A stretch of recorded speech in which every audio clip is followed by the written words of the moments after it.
Welcome everyone. I'm Hugo Daniel.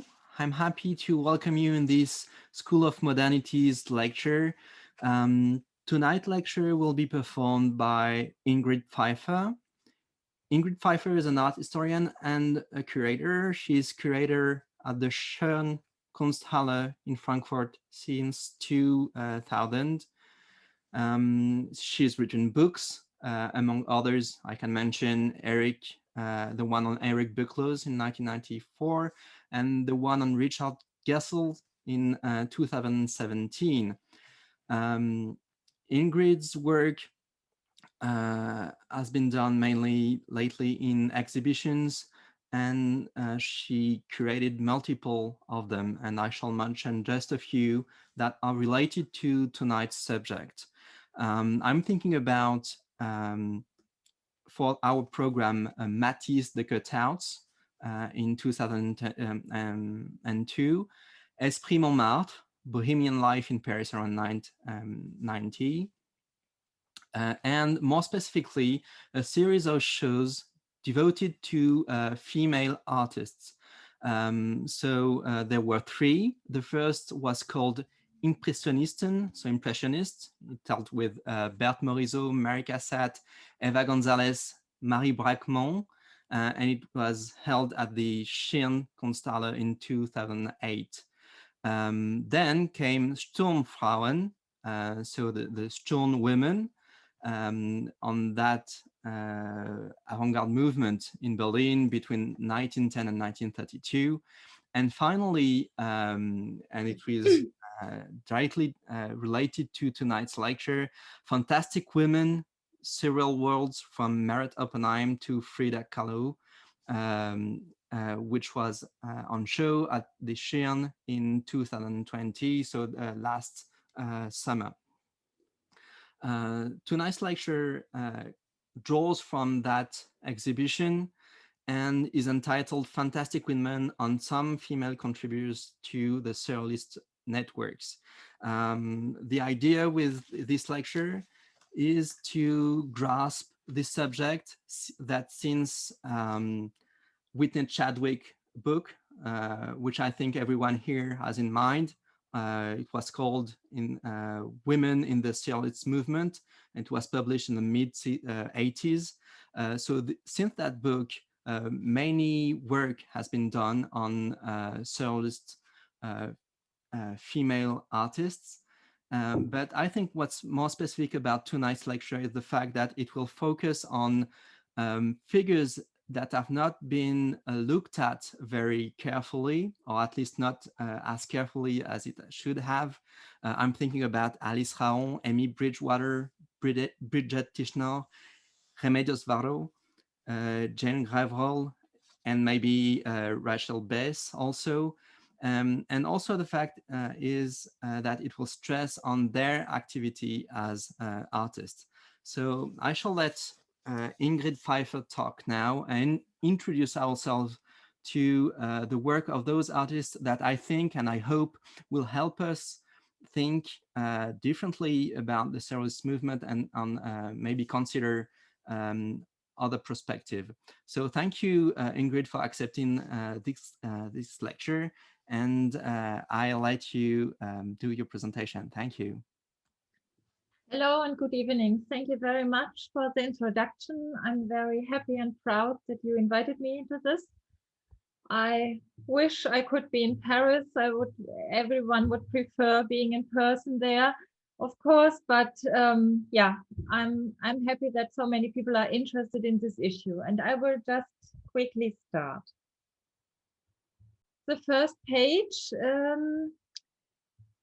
Yes, as Hugo mentioned, this lecture is a kind of extract from the mentioned exhibition Fantastic Women, Surreal Worlds from Meret Oppenheim to Frida Kahlo, which had been shown at Schön Kunsthalle in spring this year. And as a second venue at the Louisiana Museum in Denmark, and this closed just recently. With some 260 paintings, works on paper, sculptures, photographs, and films by about 36 women artists from Europe, the US, and Mexico, The exhibition covered a diverse range of styles and subjects. In the following, I would like to give a short introduction before I will focus on specific artists. Myth, the unconscious, the dream, chance, metamorphosis, literary sources, assemblage, material experiments, stage photography, cross-media works. Much of that can be observed among the male surrealists also applies to the works of the women artists. The main differences can be found in the depiction of one's own self and body, irony, and playful reversals of perspective define the female interpretation. Questioning their own mirror images or adopting various different roles, they engaged in a quest for a new model of feminine identity. Most of the official members of the Surrealist movement founded in Paris in 1924 were men. In the wake of the disastrous experience of the First World War, they embarked on a search for fundamental spiritual renewal and alternative lifestyles. Inspired by Sigmund Freud's theory of unconscious and his analysis of dreams, they practiced écriture automatique, celebrated coincidence and sexual anarchy in the tradition of Marquis de Sade, and conducted artistic experiments of all kinds. Beginning around 1930, an increasing number of women artists joined the circle as associated with André Breton, the founder of the Surrealist group, often initially as partners or models. Surrealist ideas were presented internationally through many exhibitions in such cities as London, New York, and even Tokyo.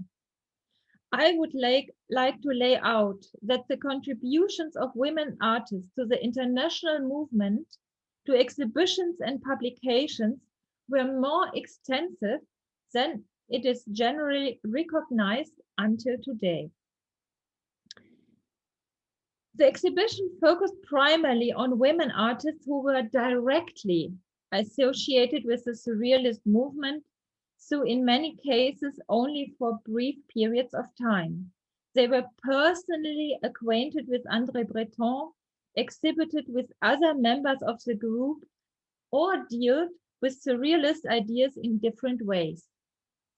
Most of the works had been produced between the 1930s and the 60s, because women artists were mostly a younger generation than the male artists. I will explain this later again.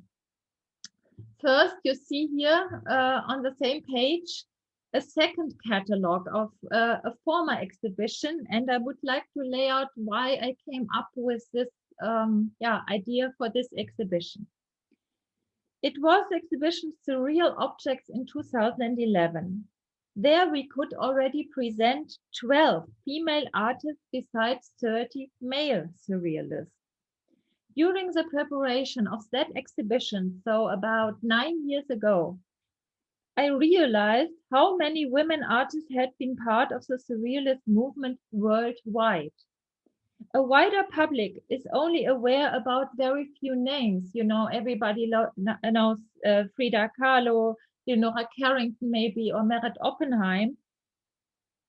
But a book by Penelope Rosemont from the late 90s mentioned already more than 50 names of women artists who participated exhibitions, magazines, and all kinds of publications in the Surrealist movement around their leader, André Breton.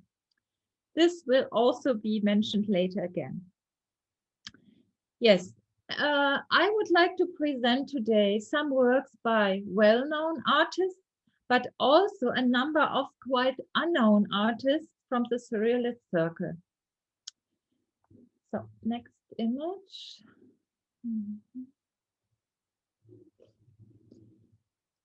In 1936, the 20-year-old artist Meret Oppenheim achieved a huge success with her assemblage Her Cup, and the Museum of Modern Art in New York not only immediately acquired the work, but also held it in the same year in the major exhibition Fantastic Art, Dada, Surrealism, a major exhibition in New York.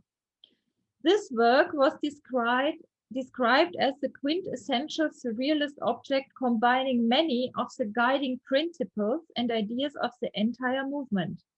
The combination of the teacup with the fur, the psychological impact between disgust and attraction, made the work to this day among the icons of the MoMA collection, and it's rarely loaned to any show. So of course we didn't show it, but it's a major work at the beginning of the presentation. Oppenheim had before a year-long relationship with Max Ernst in Paris from 1934 to 35 and left him for becoming an independent artist herself. For Max Ernst, Oppenheim's huge success with the fur cup was quite vexing, because he himself had been a very successful artist and founding member of the Surrealist group.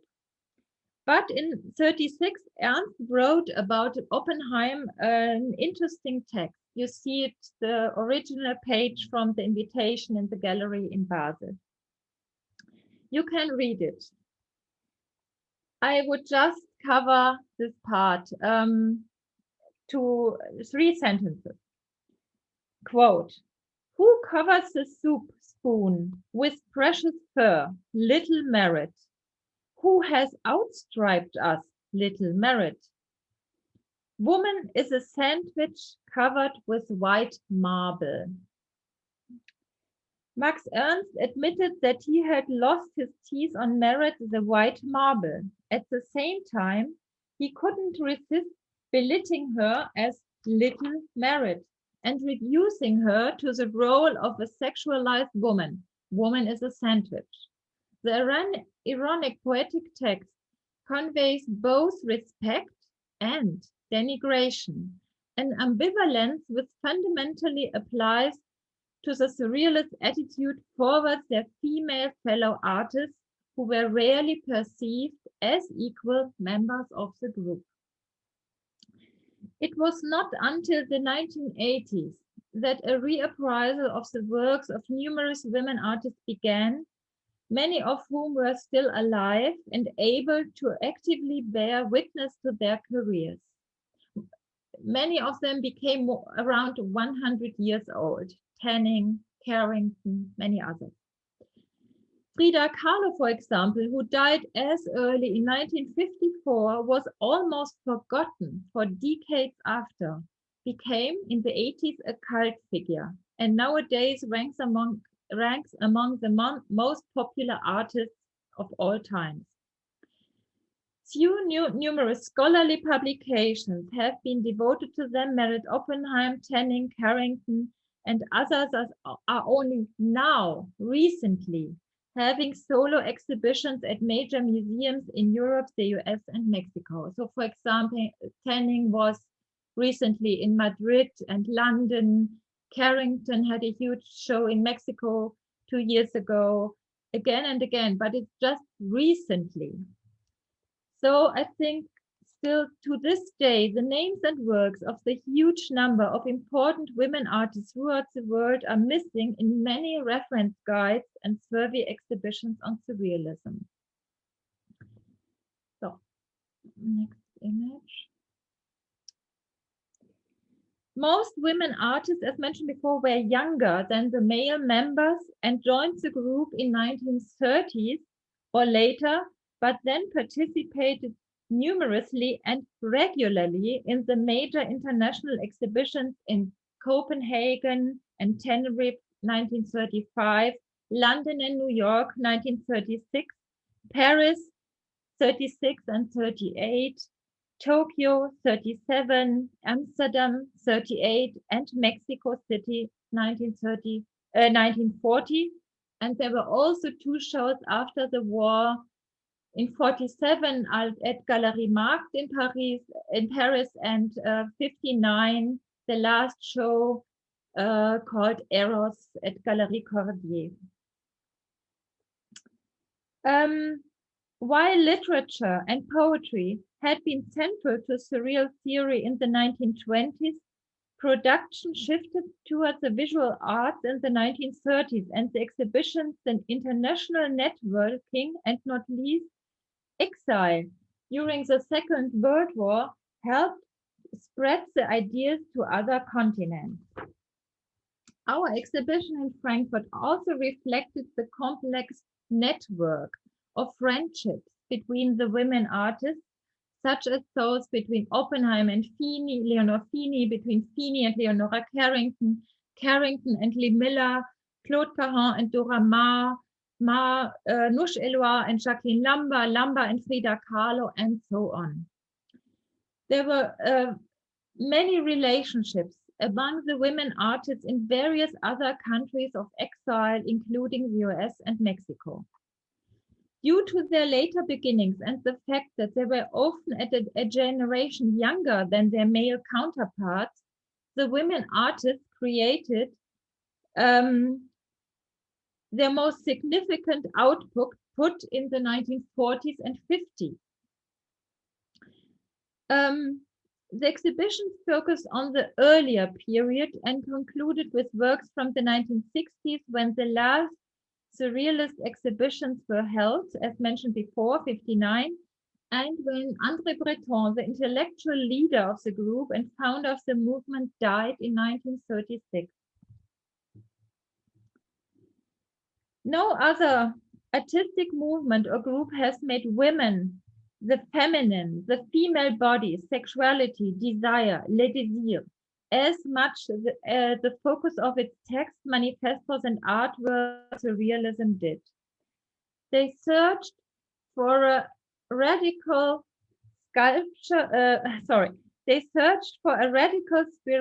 spiritual renewal and alternative lifestyle. Eros, as a subversive force, may be described as a common thread of most surrealist writings and artworks, at least of those of the male artists in the group.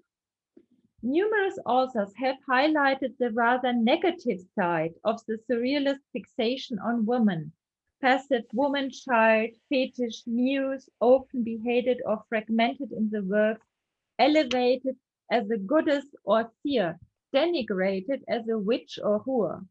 On the other hand, Breton and Paul Eloy wrote that thought has no sex. Good quote. During the early, predominantly literary years of the Surrealist movement, women contributed to only 7 times to the 12 issues of the magazine La Révolution Surréaliste, published between 1924 and 9. And over the years, you can see in all these listed magazines, more and more women contributed. 5, 15, 20, and so on. We find in all exhibitions and other activities to this, we arrive to an incredible sum of 53 women artists, as mentioned at the beginning. So everybody thinks there was a handful, but in fact, if you count all the names, and if you also include the literary part, I mean, Penelope Rosemond, who wrote this anthology in the late 90s, she mentioned also Giselle Prassinos and other writers, but we focus, of course, on the visual arts here tonight. From today's perspective, Surrealism was the most progressive movement ever. This is the kind of, yeah. The Surrealists advocated an anti-Eurocentric and anti-racist attitude, were interested in the art of the indigenous people, rebelled against everything authoritarian and military, and were also against excessive industrialization and destruction of nature. Instead of logic and pragmatism, they turned to the unconscious, the dream, poetry, and any form of individual freedom. Freedom was the biggest issue in every text, on every level. It's always, Breton said, freedom is kind of quintessential for understanding of the group.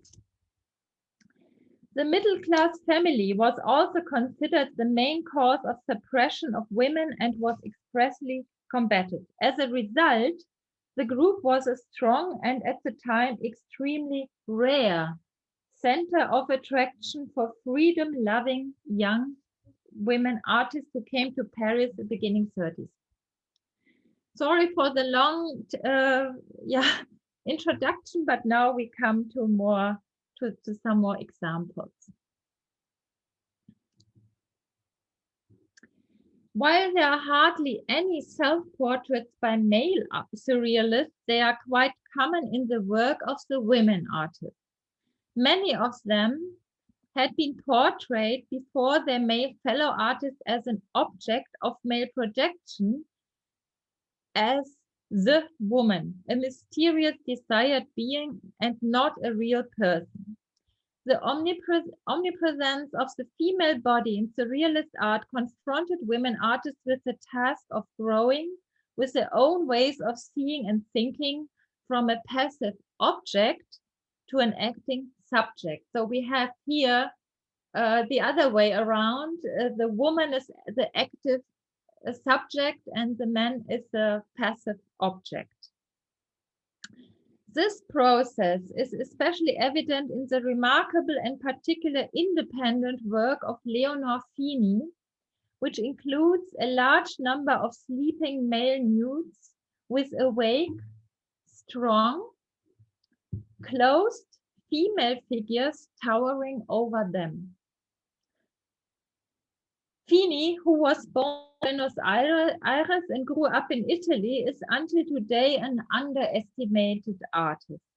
Her symbolic style, influenced by Italian mannerism, German romanticism, and magical realism, looked very anti-modern in the 1950s and later.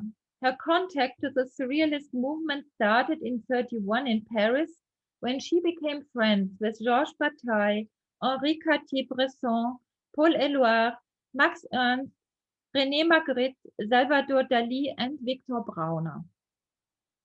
Also, she didn't become a member of the group.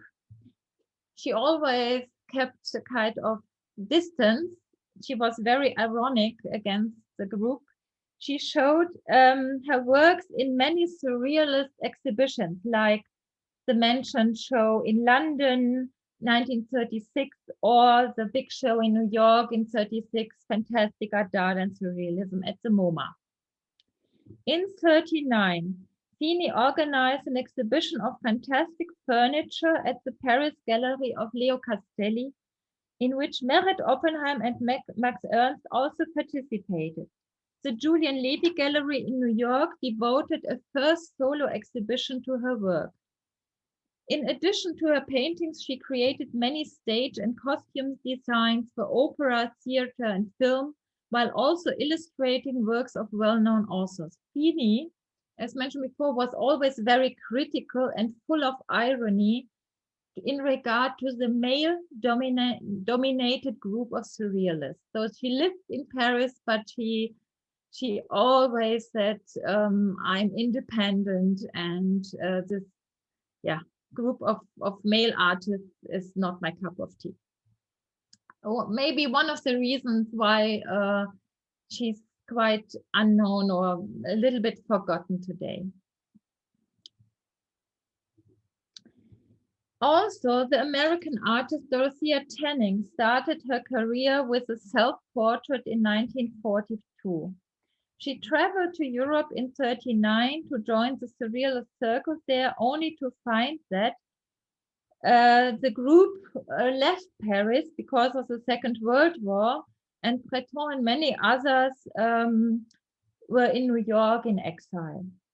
Also, Tanning had her first solo show at Julian Levy's gallery in New York.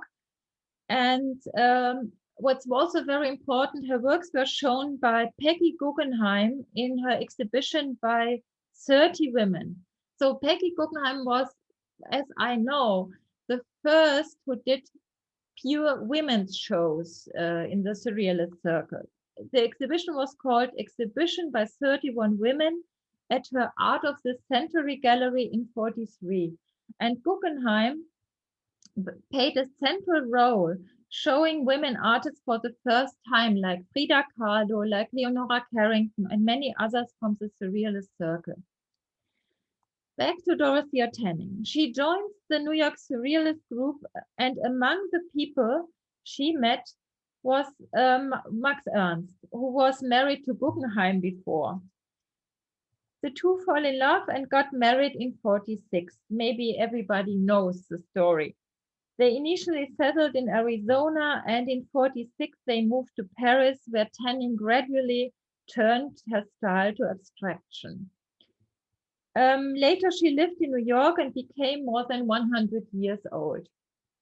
And I would like to mention that when I prepared the Surreal Objects exhibition in 2009, I went to her studio and she was still alive. I'm very happy that I could see her.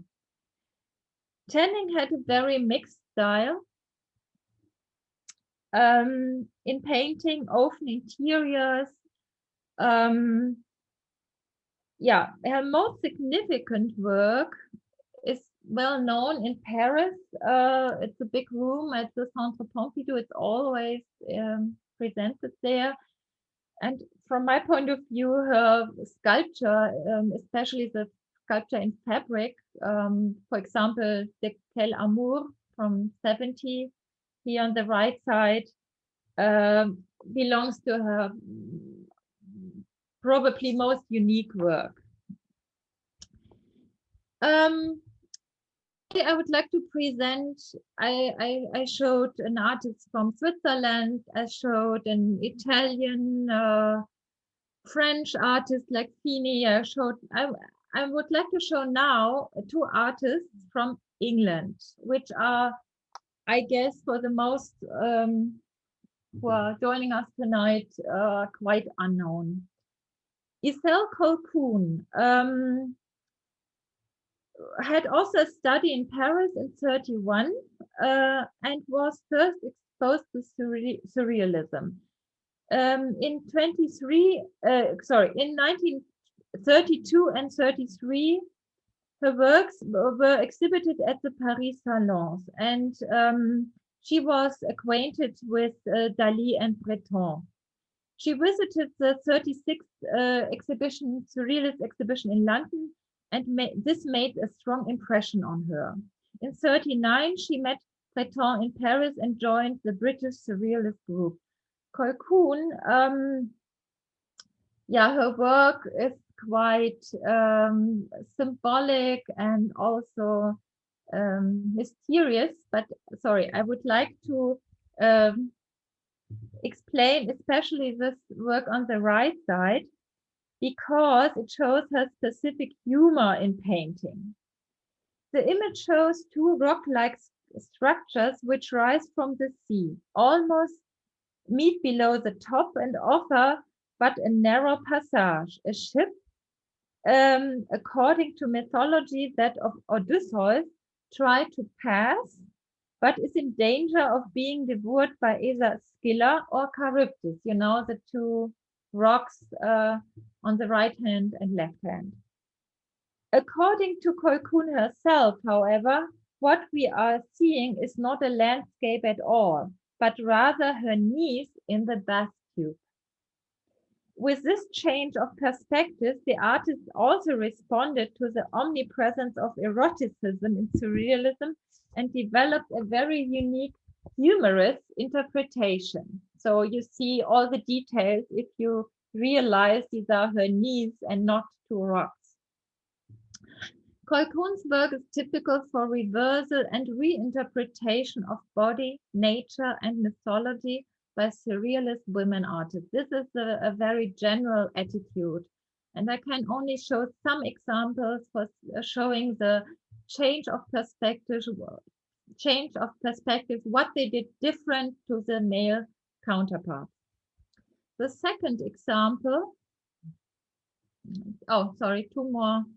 some more examples of her work.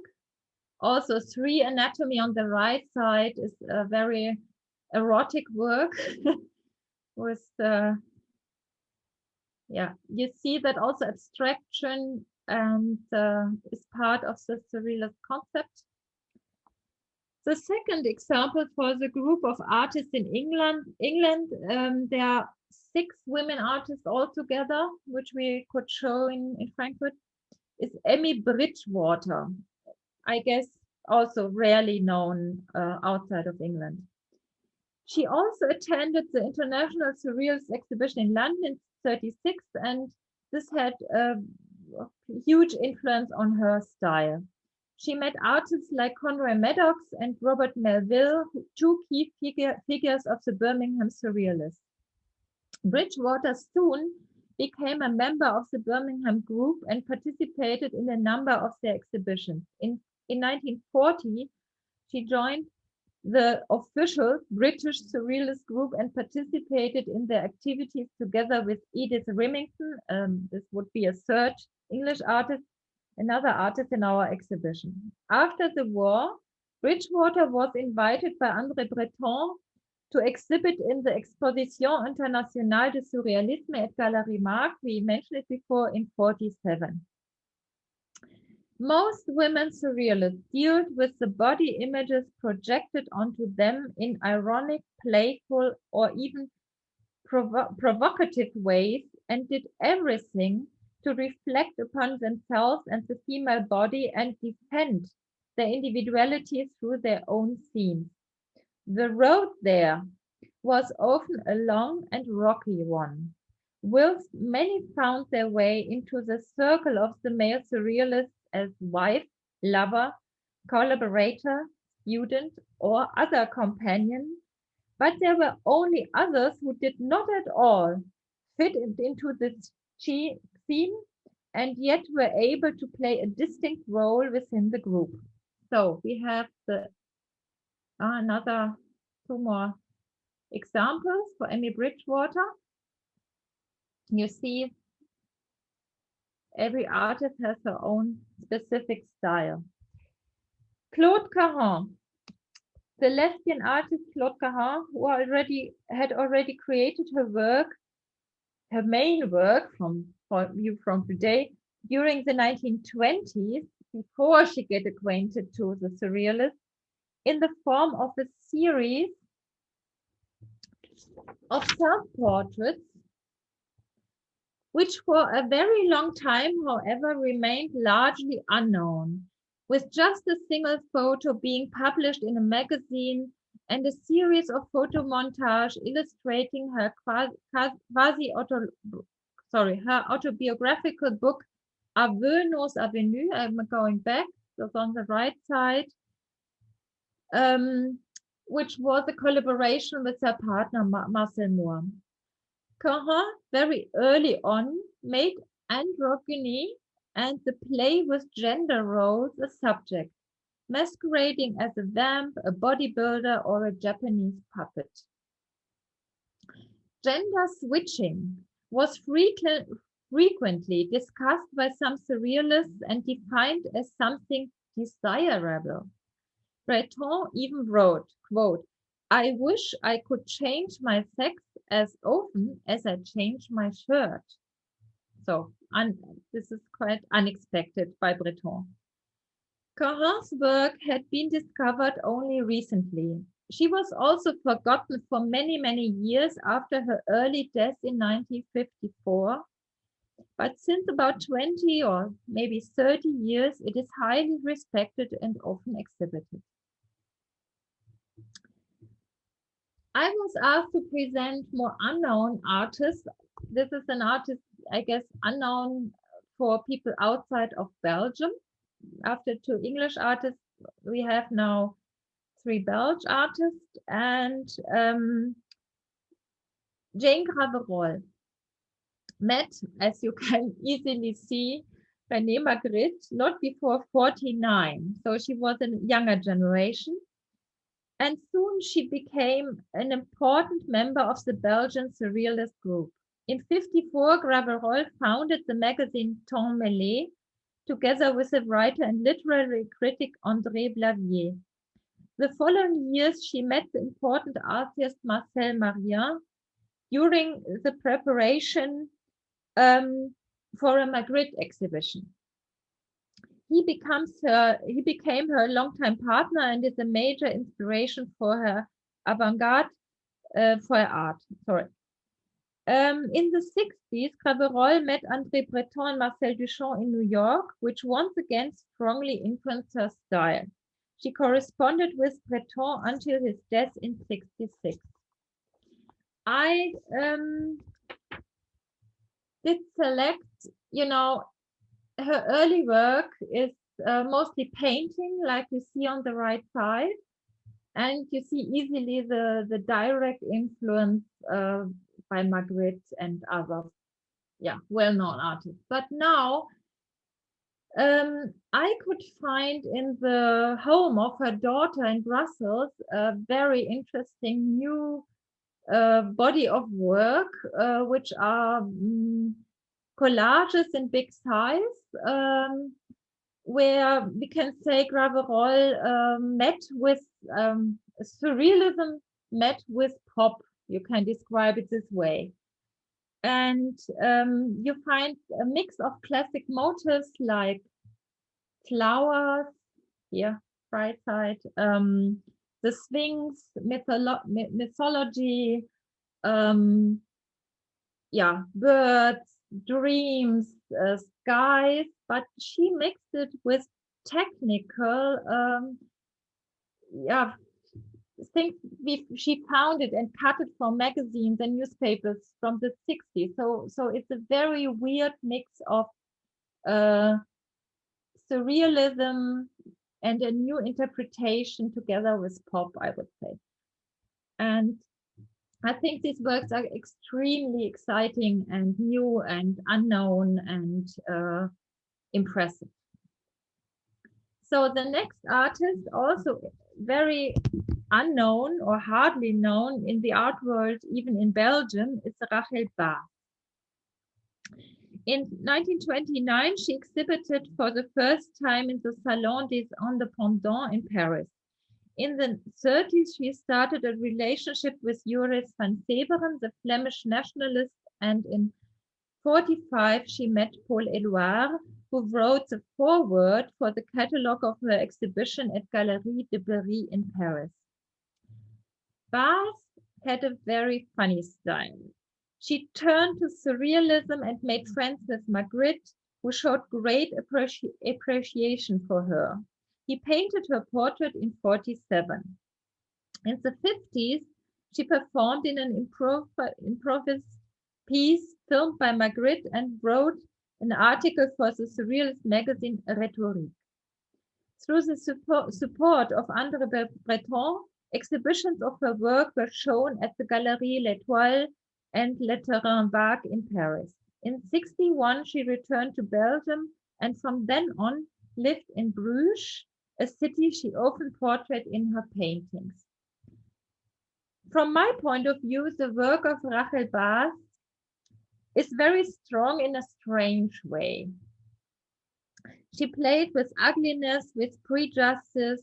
The little girl is always a figure in her work, with bad painting, and also again a kind of weird humor. So I will go back for a moment. She's a girl who is reading philosophy. It's called the philosophy lesson, and while she's reading, it's very dangerous for her. Let's go on, because it's a little bit more. Rachel Bas is for me a kind of postmodern artist in some ways. We can discuss this later.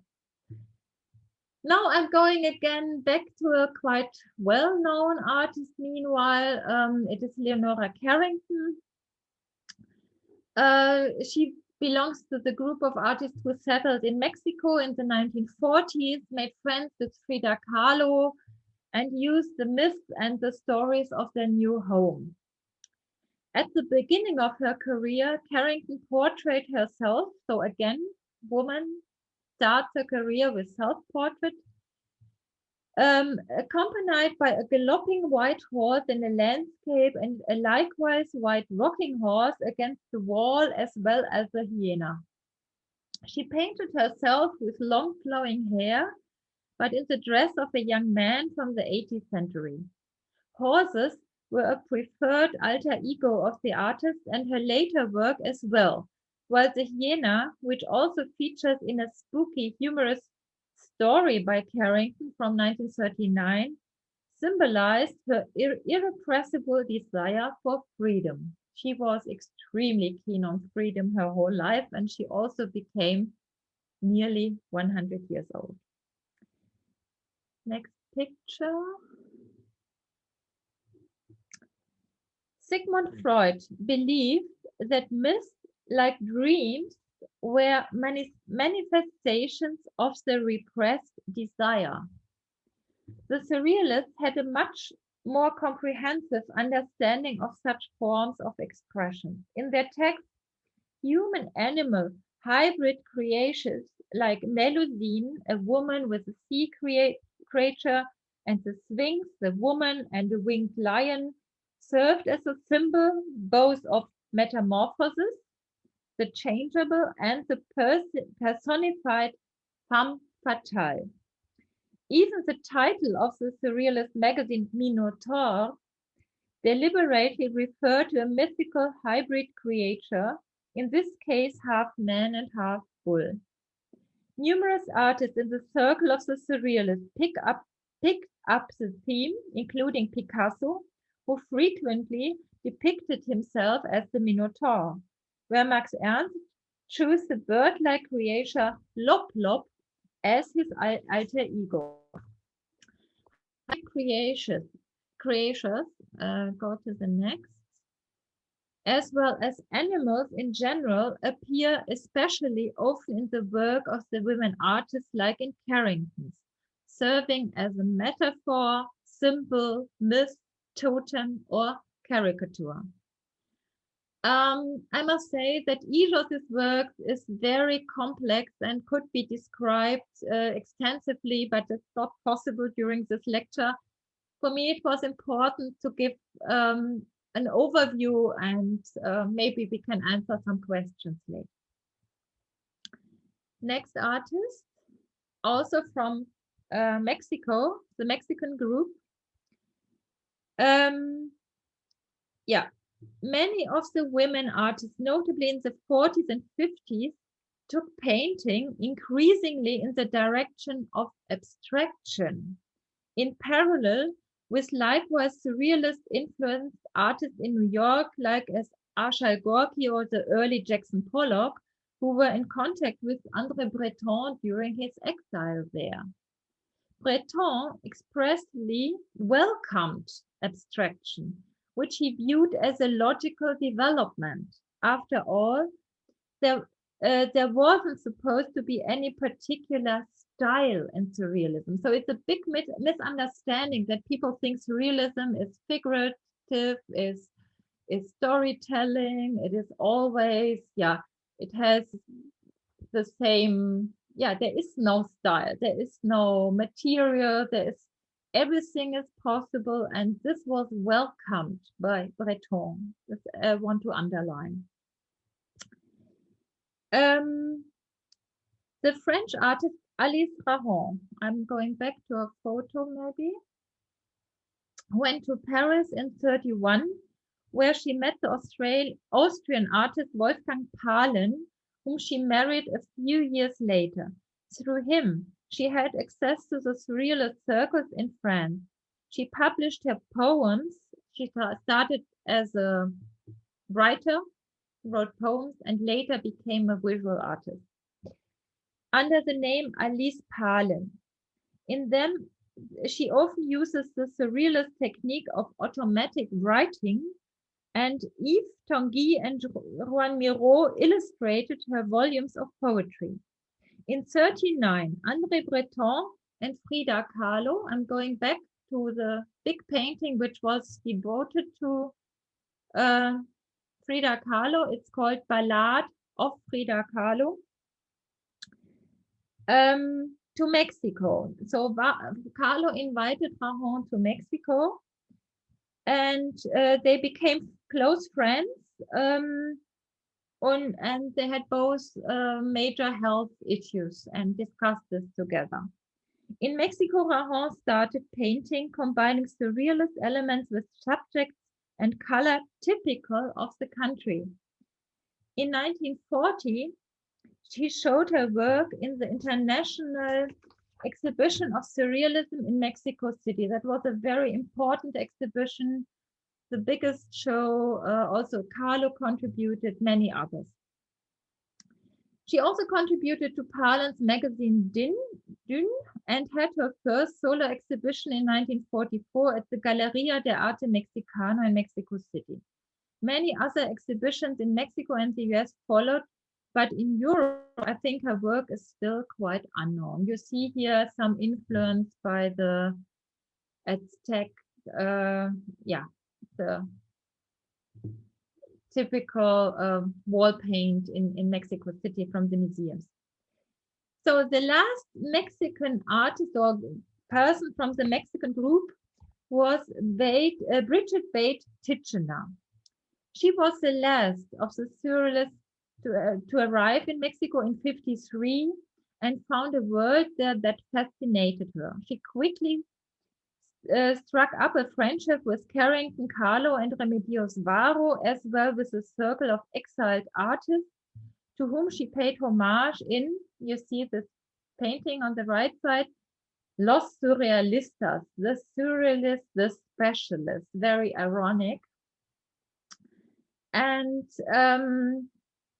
you see also the influence by De Chirico and maybe also Leonora Fini, who she met in Paris.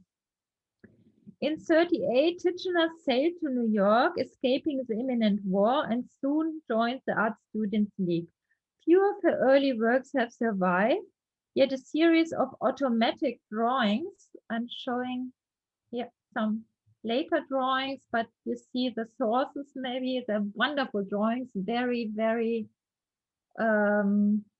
detailed drawings. We had a group of this in the show. And you see clear the surrealist influence. In Mexico, her paintings were nourished by the encounter with pre-Hispanic cultures, spiritualism, magic, and the shamanistic practices. The luminous skies of the landscape of Arroyo de Rosales, where she settled down a few years later, became the setting for fantastic meetings where hybrid figures covered with masks and multicolored capes are immersed in mysterious rituals. Around the 1960s, feminism was integrated into the spirit of the Surrealist revolution. Some of the above-mentioned artists created works that denounced gender inequality, such as, another example, The Imprisoned from 1965, by Tichenor, an assemblage made of a stack of bird cages that enclose in the interior androgynous faces. It's a sculpture about, more than one meter high.